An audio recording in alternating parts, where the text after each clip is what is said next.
Allô? Oui, bonjour Jean-François. Bonjour. Bienvenue sur le plateau de la Web TV Bourgogne-Franche-Comté. Bonjour. Alors, comment ça se passe dans Lyon? Au niveau des artisans, au niveau Alors, des... Oui, déjà, au niveau de la Chambre des métiers, comment vous vous êtes organisé? Comment ça réagit? Parce que vous avez une particularité, c'est que vous avez plusieurs sites, c'est ça? oui, voilà. Au niveau de Lyon, en fait, on a 7000 entreprises artisanales environ. Oui, Et on a le site principal qui est à Auxerre. Et puis, on a une antenne à Sens, où il y a 4 collaborateurs qui sont sur Sens.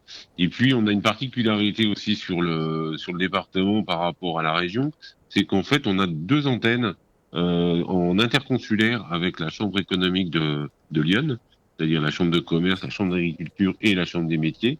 Donc, on a le centre de développement du Tonnerrois à Tonnerre et la chambre économique de la Vallonnais à Vallon, qui fait que ça nous fait 4 sites où on est en capacité de répondre aux artisans.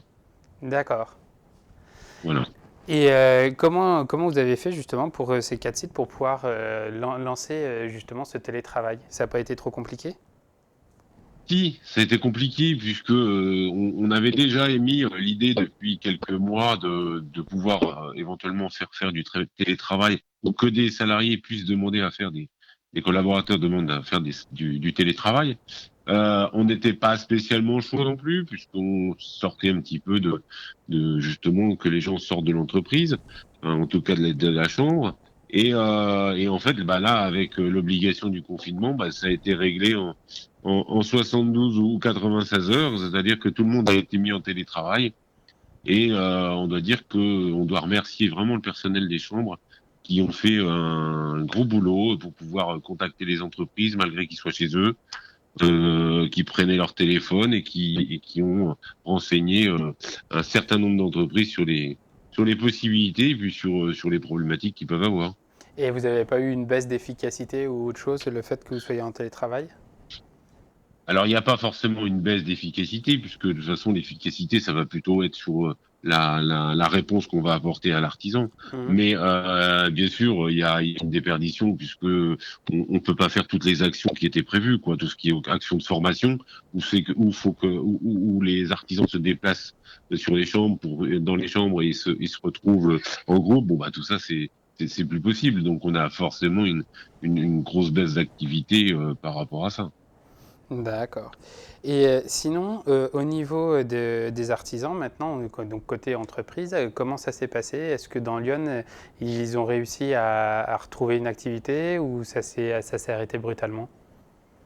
Ah non, bah, toutes les entreprises qui ont été fermées par décret, tout ce qui est coiffure, tout ce qui est service, hein. Donc là, il y a eu une fermeture immédiate. Donc là, bah, ils attendent maintenant Alors on a a priori entendu qu'à partir du 11 mai, on commencerait peut-être à rouvrir certains établissements. Mais bon, tout le monde attend exactement de savoir ce qui va se passer à partir du 11 mai.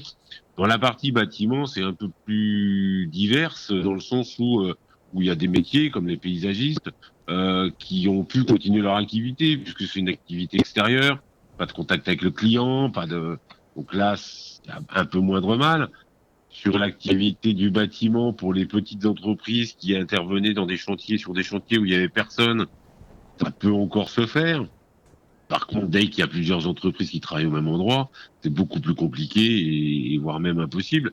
Il y a le livre enfin, comment ça s'appelle, la doctrine qu'on doit adopter pour le travail quand il y a plusieurs entreprises, c'est très très très complexe. Il faut désinfecter avant, tout le matin, l'après-midi, les lieux communs et tout ça. Donc c'est presque impossible à retravailler aujourd'hui normalement, on va dire, sur les sites, quoi. Donc le bâtiment est très impacté par rapport à ça. L'alimentaire, ça dépend des secteurs. Vous avez le secteur de la boucherie, charcuterie, boulangerie pure, on va dire, vente de produits basiques. Ça se passe bien, voire même très bien, puisqu'il y a beaucoup de demandes. Les gens se retournent un petit peu sur les bouchers, sur les charcutiers voilà, et sur la viande et les choses à cuisiner aussi. Par contre, tout ce qui est pâtisserie, tout ce qui est traiteur, ça n'existe plus. Aujourd'hui, le marché il est effondré jusqu'au mois de septembre. Hein, donc, on n'a plus de mariage, on n'a plus de, il y a très très peu de manifestations qui vont se tenir avant le mois de septembre. Et est-ce que vous avez eu des questions récurrentes, notamment concernant la manière dont on pouvait s'équiper, ou est-ce qu'on peut trouver du matériel de protection? Alors, on est en train d'essayer, on est en train de monter une opération là sur le Sénonais et sur Lyon et sur le Sénonais en particulier essayer de se procurer des masques pour que les entreprises puissent se procurer des masques. Donc, on est en pleine diffusion de l'information. Maintenant, aujourd'hui, le problématique, c'est qu'on trouve pas les matériels indisponibles, quoi. Je veux dire, aujourd'hui, on veut du masque FFP2 et aujourd'hui, on ne peut avoir que du FFP1. Donc déjà, ça pose un problème. Il y a une obligation normalement de masque FFP2 pour le bâtiment pour pouvoir rentrer avec avec les autres entreprises. Donc ça va être très compliqué de savoir. Aujourd'hui, je pense qu'on ne sait pas encore exactement. On sait qu'on devrait sortir du confinement le 11 mai. On sait pas encore. On n'a pas encore toutes les clés de savoir avec quel matériel et avec quels outils. Donc c'est. Et Excusez-moi. il n'y a pas de souci. Et les guides de bonne pratique qu'a édité le gouvernement dans les différentes branches, est-ce qu'ils sont vraiment utiles ou ça reste encore trop généraliste? Ah non, mais c'est pas généraliste, c'est utile. Le problématique, c'est que c'est très compliqué à mettre en œuvre, quoi. Comme je vous disais, si vous avez trois entreprises qui interviennent sur un même bâtiment, il faut désinfecter les locaux communs le matin, il faut les désinfecter l'après-midi. Si les gens mangent sur place, il faut les désinfecter après chaque passage d'entreprise. Donc il y a un surcoût pour le maître d'œuvre qui est immense. Et en plus, après, il faut trouver les gens pour venir faire les désinfections, les choses comme ça. Donc c'est très compliqué. Alors ça a le mérite d'être là et de s'en conforter. On ne sait pas quelles seront les procédures pour les coiffeurs, pour les barbiers, dans l'avenir. Aujourd'hui, nous, au niveau de l'alimentaire, moi je suis dans le milieu alimentaire, on essaye de se prémunir avec des masques, il y en a qui mettent des baies, il y en a qui mettent. Mais voilà, on essaye de faire un petit peu comme on peut et avec les moyens qu'on peut. Le problème aujourd'hui, c'est on n'a pas non plus de modèle puisque on n'a jamais vu ça, donc on n'a pas de modèle par rapport à ça. D'accord. C'est vous, vous êtes dans l'alimentaire? Oui, parce que comme vous êtes Oui, président, vous avez aussi une entreprise. oui, bien sûr. C'est-à-dire que moi, je suis élu chambre des métiers et de base métier charcutier traiteur à Sens, à côté de Sens, à Maillot, et on a une entreprise de charcuterie, de produits de charcuterie et de traiteur. Et est-ce que vous avez des exemples d'entreprises qui se sont mises au e-commerce dans leur activité? On n'a peut-être pas. Bah, c'est un peu compliqué le e-commerce, mais je dirais que il y a beaucoup de gens qui se sont mis quand même à faire de la précommande, de la livraison. C'est-à-dire que c'est pas vraiment du e-commerce tel qu'on peut l'avoir en pleine finalité, c'est-à-dire avec une vente ferme par carte bleue et puis livrée à domicile. Mais il y a aujourd'hui des sites, je pense que ça va se développer de plus en plus et aujourd'hui, on est plutôt sur une prise de commande. On va livrer le client nous paye en carte bleue, en choses comme ça. Et puis, alors c'est une forme de e-commerce, hein, mais ça, oui, ça se développe beaucoup pour les petites entreprises dans l'alimentaire, parce que de toute façon, les gens veulent pas sortir de chez eux éventuellement, ou très peu. Ils veulent éviter d'avoir des contacts des fois en grande surface. Donc, ils se permettent de venir chez les petits commerçants et on se démène de ce côté-là pour faire toutes les livraisons possibles et dans un rayon d'action autour de chez nous, quoi. Et justement, dans ton métier, dans la charcuterie, est-ce que tu aurais un conseil pour pouvoir transporter, emballer la nourriture et puis même une fois qu'on l'a chez soi, est-ce qu'il faut la laisser quelques heures dehors avant de la mettre au frigo? Oui, ça bah, de toute façon, tout est préemballé. De toute façon, déjà, nous, on est dans des barquettes, dans des choses comme ça. Donc, bien sûr, c'est aussi prendre, surtout aujourd'hui, c'est que du jetable, même si on était un peu sur, éviter le jetable, mais là, on est obligé d'y passer, hein, donc, quand c'est les barquettes, bah, tout de suite, ne pas les réutiliser déjà, hein, bien sûr. Et puis, alors après, laisser, la nourriture alors tout ce qui est cuit de toute façon ça risquera rien puisque de l'autre côté la cuisson je pense tu auras le microbe, même si je suis pas un spécialiste, mais on nous a toujours dit que de toute façon le système cuisson permettait de supprimer le danger. Donc après, non, on n'a pas de réglementation par rapport à ça, c'est simplement du bon sens, quoi. Simplement du bon sens. Changer peut-être le papier en arrivant, s'il y a un papier d'emballage, le mettre dans une assiette et mettre le papier d'emballage tout de suite à la poubelle. Voilà, donc ça, c'est des règles qui peuvent être édictées assez facilement. D'accord, ok. C'est juste une règle de bon sens, hein. Il faut pas que c'est bien de se fixer par rapport à des règles écrites, mais s'il y a un système de bon sens qui prévaut tout de suite, et puis à partir du moment où il est en contact avec quelque chose, c'est supprimé où il peut y avoir le contact, c'est tout simple, tout simple. Et dans Lyon, est-ce qu'il y a eu des artisans qui ont eu des initiatives assez originales? J'ai pas de remarques par rapport à ça particulier, mais on sait il y a Alpha Publicité par exemple qui a fait je crois des cabines ou des choses. J'avais noté exactement les entreprises. C'était je crois. Attendez une petite minute, je me recherche dans mes notes. Parce qu'on avait quand même noté des choses.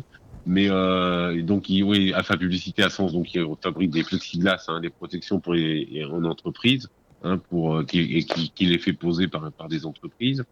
Les élaborations d'autocollants pour matérialiser pardon, les distances de sécurité, hein, par l'entreprise numérique de Gurgi.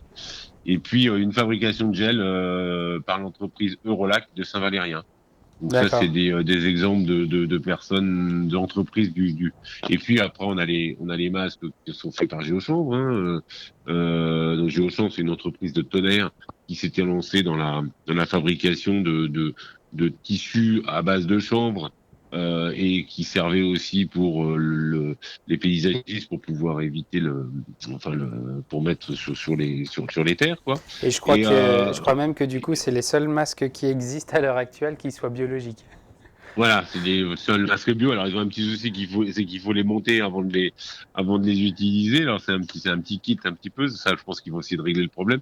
Mais c'est vrai que c'est des premiers masques biodégradables, existants biodégradables. Voilà. Et Donc après, à c'est mettre dans le intéressant. potager pour faire le terreau. Voilà. Alors voilà, faut pas que. Tout à fait, c'est ça. Eh ben, merci beaucoup en tout cas. Et puis, je te souhaite un bon courage pour la suite. Et puis, surtout, toi, tu dois faire partie de ceux qui ont un surcroît d'activité. Donc, Alors, heureusement et malheureusement, c'est les deux facettes. C'est-à-dire qu'on a un surcroît d'activité sur la partie charcuterie, hein, parce que viande de porc, de poulet, des choses comme ça, de viande crue. Et puis par contre, on a 80% de l'entreprise qui a disparu sur la partie traiteur. Donc c'est les deux phases, voilà, à gérer. C'est pas si évident que ça. Donc c'est ah vrai oui, que c'est parce que surtout dans la une partie. boucherie, oui, tu as la partie traiteur et puis la Et partie. oui, tout ce qui est plateau repas pour les entreprises, tout ce qui est repas de mariage, voilà, il y a la foire de Sens qui s'approchait, qui a été annulée, donc c'est une grosse manifestation. Donc tout ça, et puis il y aura rien jusqu'au mois de septembre, hein, donc faut pas rêver. Donc parce que les mariages, plus de 100 personnes, ça va être compliqué à se réunir. Hein. Les gens ont tous repoussé soit fin 2020, mais pour la plupart pour 2021. Et d'ailleurs, en parlant de ça, c'est au niveau des fournisseurs, ça se passe comment? Parce que toi, ça doit être un approvisionnement essentiellement local. Il doit y avoir peut-être des pénuries sur certains Alors, types de produits. il y a une grosse difficulté sur le poisson, hein, puisqu'aujourd'hui, des producteurs un petit peu enfin, locaux comme Métro, par exemple, ont fermé carrément leur rayon poisson depuis déjà 3 semaines. Hein. Ouais. Sur Paris, nous on s'est livré directement par Rungis, une entreprise qui s'appelle Renault, et en fait, ils ont supprimé toutes les livraisons, puisque en fait, ils avaient plus assez de volume comme toutes les collectivités étaient fermées, tout ça, ça valait plus le coup. Donc aujourd'hui, la seule solution, c'est de monter à Rungis, aller chercher son poisson. Et ça, bon, pour les poissonniers, ça vaut le coup, mais pour nous, c'est plus compliqué. Donc en poisson frais, c'est très très compliqué d'avoir du poisson. Les légumes, les tournées, c'est pareil. Nous, on était livrés une fois par jour, enfin au moins 5 jours par semaine. Aujourd'hui, on n'a plus qu'une livraison par semaine.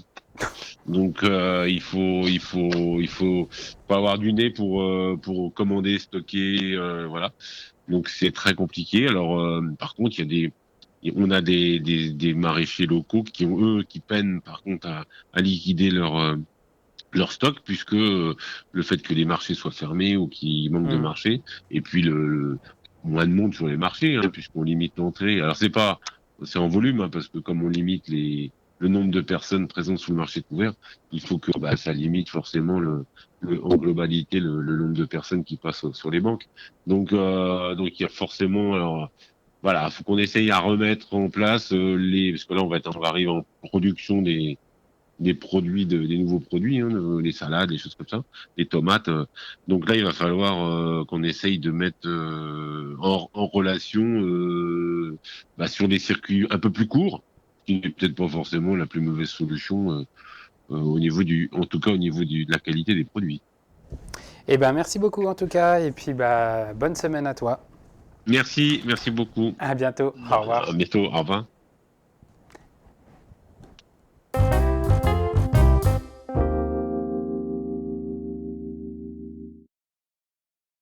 Donc cette émission s'achève, nous arrivons donc à la fin. Donc notre tout dernier intervenant, c'est Jérôme Bonaldi pour nous parler d'intelligence artificielle et voir si c'est peut être une solution, surtout en cette période. Bonjour et bienvenue sur 697 IA. IA comme intelligence artificielle. Alors, rassurez-vous, on ne va pas donner des cours de code, on ne va pas décrypter des algorithmes, on ne va pas faire de théorie. Parce que tout simplement, l'IA, c'est comme l'amour. Il n'y a pas d'amour, il n'y a que des preuves d'amour. Il n'y a pas d'IA, il n'y a que des preuves d'IA. C'est un peu l'esprit de cette émission. On est sur le terrain, on est concret, générique.